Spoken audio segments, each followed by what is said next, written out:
So you mentioned that avocado oil is about where olive oil was 10 years ago. So Mhm. now we have a lot more information on olive oil, maybe done some more studies. What do I look for when I'm buying olive oil now? Yeah. So a few things. The first thing, which I always like to look for, is extra virgin olive oil. Okay. It's superior to if you just see olive oil. You can see light olive oil or pure olive oil. Light olive oil specifically is normally in a clear bottle, similar to the vegetable oils, and a lot of times that is cut with lower quality oils, or it's just oxidized because there's sun getting through the bottle, like we talked about Yep. in episode 1. And if you haven't listened to episode 1, definitely go back and listen to that. That'll make more sense of what we're talking about now. But um, yeah, just avoid those clear plastic bottles at all costs. So avoid pure, avoid light, and look for extra virgin olive oil because these are cold extracted and they don't reach a temperature above 7. They have to keep it below 75 degrees, so it's not being heated up like those vegetable oils, so they're not Got it. oxidizing.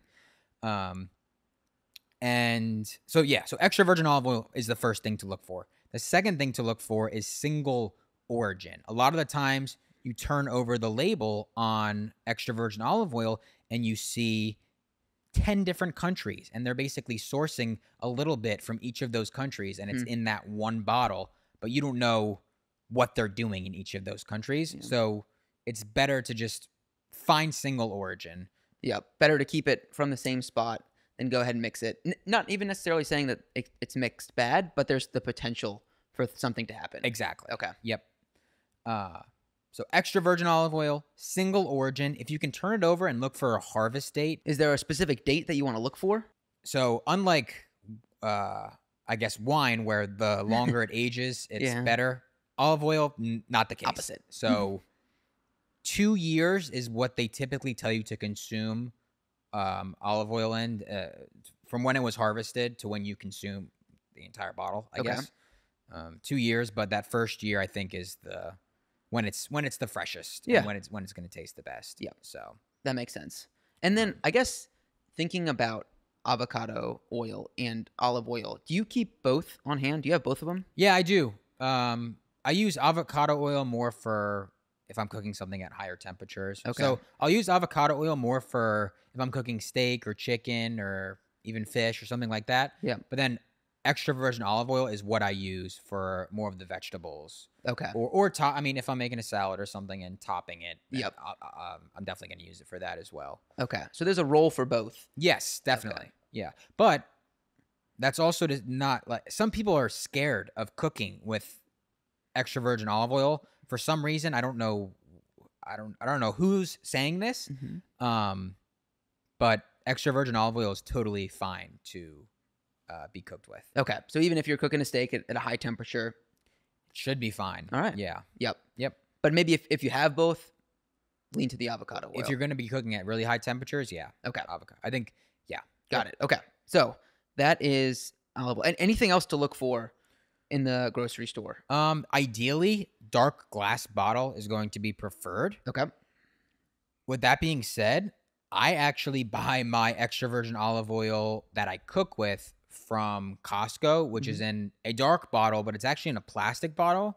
And a lot of people are worried about this, but I'm actually not too worried about it. One, it has to they can't put it in that bottle when it's hot. So a lot of the plastic hopefully is not leaching into the olive oil, which is a big problem with those vegetable oils and a lot of other types of foods in general. But also I'm not exactly sure which study this was, but they tested a bunch of the different olive oils from Costco, and it was the Italian extra virgin olive oil that tested as 100% pure olive oil. So that's what I buy. Yep. It's a great price. Gets the job done. Yeah. I don't necessarily use that for finishing dishes because it doesn't have the best flavor. Yeah. But yeah, Okay. dark glass bottle ideal, but if not glass, then at least dark. Okay. We don't want any light coming through and oxidizing it. Okay.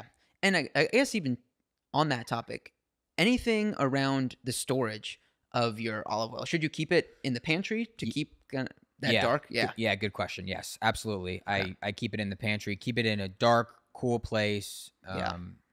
I mean, similar to those vegetable oils, it's sensitive to oxygen, heat, and light. So we want to prevent all of those things from getting in. So yes, dark, cool place, preferably in the pantry. Okay. Mhm. And then speaking of, I guess, the oils going bad too, I did read that the avocado oil, in order to tell if it's gone bad, just smell it. Mm, And they said if it smells like Play-Doh, then like Play-Doh. Play-Doh was the description. Oh my Yeah. gosh. So Okay. avoid the Play-Doh smelling avocado oil. Oh, interesting. Is the takeaway. And then I guess maybe even for olive oil, try to stay within that 2 years was Yeah. the recommendation. Yeah.